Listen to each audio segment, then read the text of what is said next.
possible angles of it made it very, very challenging at first. So just to answer your question.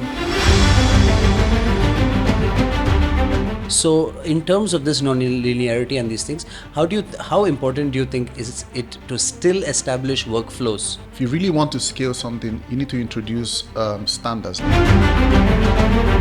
How did your perception of the freight forwarding itself change? How did your understanding, how did this change after this project? When we build systems for industries, like industry-based systems, we try to use the lingo, the terminologies in that industry, so it's familiar to the people who use the system. Hi, welcome to BCF Podcasts. So it's a new segment we've introduced to create educational content for the African market and to fill the gap in the kind of information, guidance and a hub where people can access and simplify what they want to know. My name is Niranjan. I head and founded a company called Book Cheap Freight Solutions. I'm very happy to welcome Ifeanyi, who has worked with us on BCF for the past 8 to 10 months. And we've had a very challenging but fruitful experience looking at how to digitize and how to create a localized product. How did you find the journey of digitizing BCF and being a younger freight forwarding company, less than 2 years in West Africa, and also, with the volume of data we have and the volume of transactions?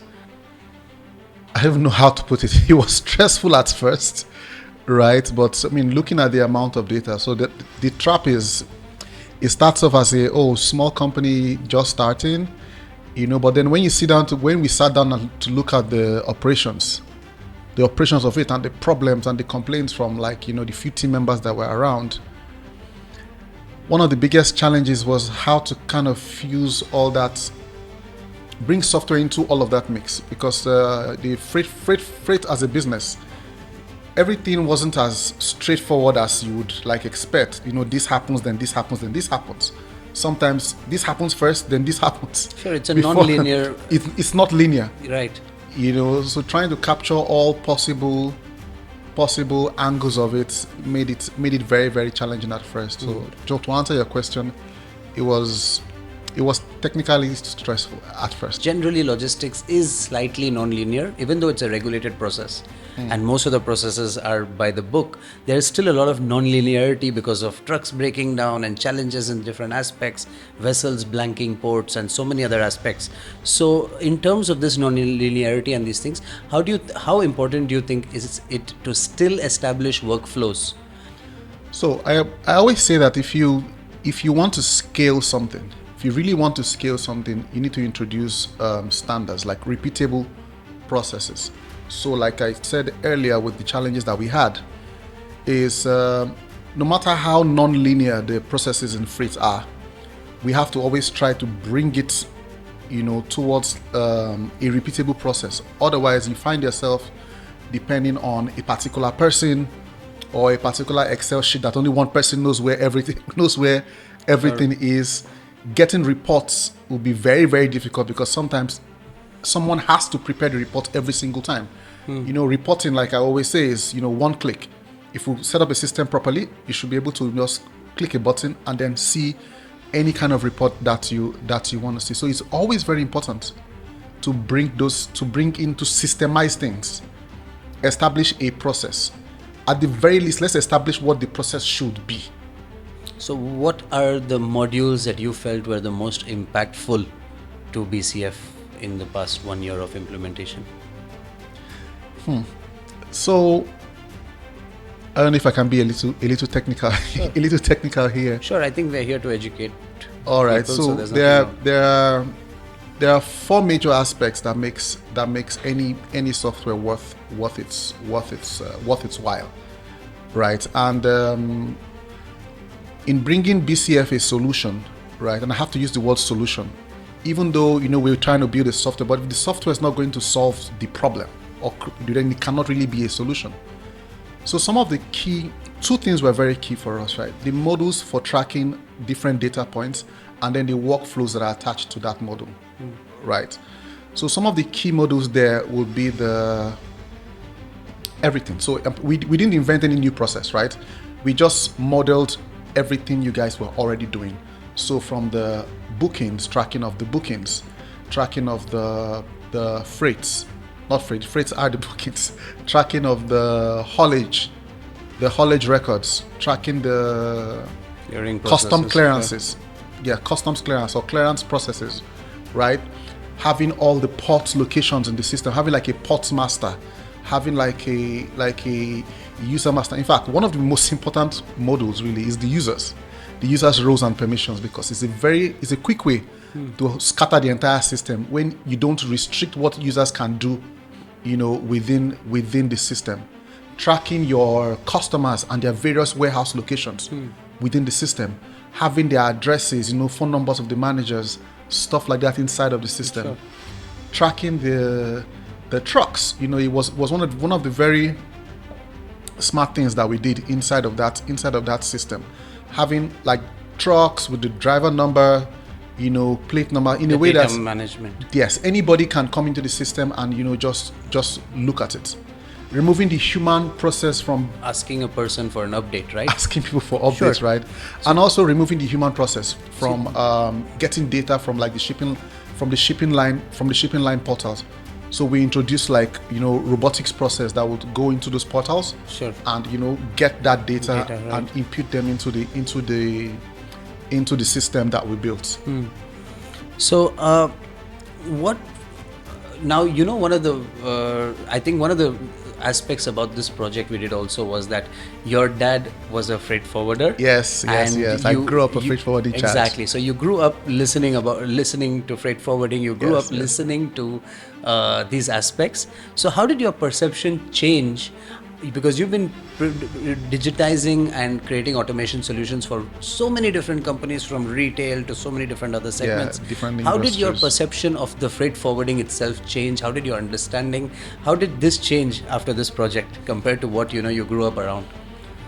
So for the first time, I really actually now understand what goes on, like the nitty-gritty from all I used to hear then was, my dad either tracking trucks, especially the truck drivers are the nuisance of the entire industry, because, you never really know where they are or what they're doing or if they've loaded, right? Understanding what each of those terminologies, actually meant. Because when we build systems for industries, like industry-based systems, we try to use the lingo, the terminologies in that industry, so it's familiar to the people who use the system.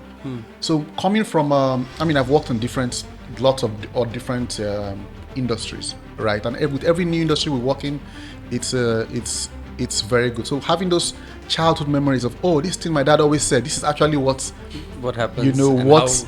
Sure. What happens? So, when it comes to truck drivers being a nuisance, to be honest, their perception and their side is another thing. I think they go through a lot of struggles, lack of infrastructure, lack of I've been in Tinkan, public amenities. I grew up in Tinkan a lot. Like we used to, during the Right. holidays, we used to go with our dad to Tinkan ports. Right. So I know firsthand what the madness looks like.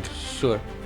It's really fun. seeing this chaos all through your life, and Chaos seeing, is the right word. It's a lot of chaos. Sure, but seeing this chaos all through your life and seeing the same thing transpire into a business which you're trying to automate, and still seeing the further challenges of digitizing, the kind of non-linearity, as you said, and all these aspects, you can see why most companies fall back to manual tracking, manual processes, and more people dependencies, because they'd rather push the problem away to another person than create complex structures around it. What do you think about freight forwarding in Nigeria? What do you think about I'll split this into two separate aspects. Seeing the amount of manual dependency we have on people, how would you advise freight forwarders in Nigeria? How would you consider, how important do you think it is that they move away or from Excel sheets and these kind of processes? So like I said earlier, right, if you must scale, right, you must find a way to create systems.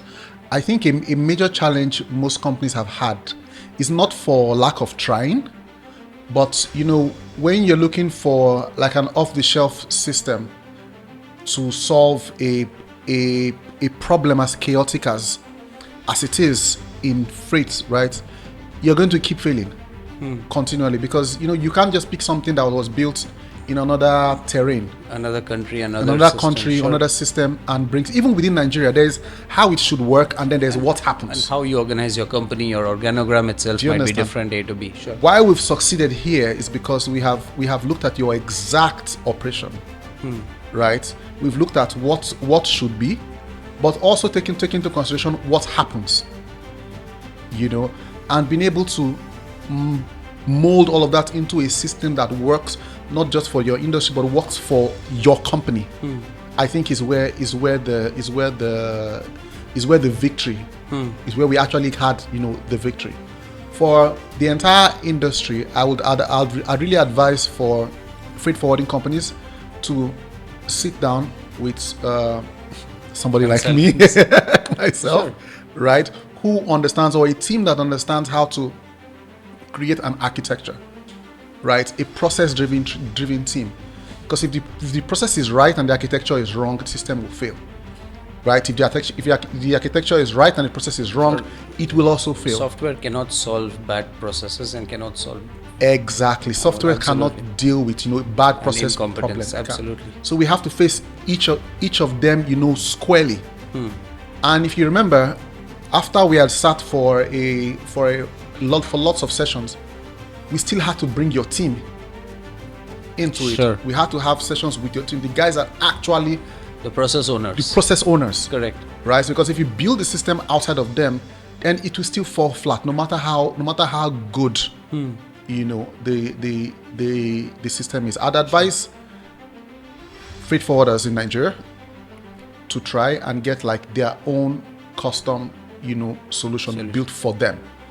That's I think when you mentioned process will scaling, work. I think I do agree. I've seen a lot of very good freight forwarders in Nigeria, but they're limited to a particular scale. Some of them are happy with it. Some of them don't have a choice but to be happy with it, right? Because they again, can't be happy with being dependent on one person. but there are people who say, 18 okay, of them. I'm able to handle maybe 100 containers a month, and Yes. I have maybe 3-4 staff, and they try to build a continuance around that small system. And I do get your point that if you don't have systems, if you're not digitalized, scaling becomes considerably harder, because obviously as the volume goes up, tracking different stakeholders and vendors and these things, they become more complicated. That's one part of it. The other part of digitizing, I believe also, is that what kind of impact do you think it would have to importers and exporters if more freight forwarders became automated or digital? And I want to put in a different perspective here also. If most terminals that operate in Nigeria today, be it for storage or various different purposes, operate purely on emails. You send an email to a terminal, they send you a mail back with an invoice. You pay the rated invoice at the time of your container release. Everything is manually managed. So what do you think can happen? What do you think can happen to induce a very strong change? We do know that the Nigerian Port Authority is trying to build a port community system, which should come online sometime soon. While the timelines are not clear, there seems to be at least clarity in the aspects of the government, and even WHO has mandated countries to move to a single window clearing system. So where do you think individual companies, because a lot of these things are held by private individuals and private companies, what level of responsibility do you put on these companies to digitalize themselves? And do you think that they can do this and carry this entire digitalization on their own? So, tricky question, by the way. I think that the core of every business really is to make money, right?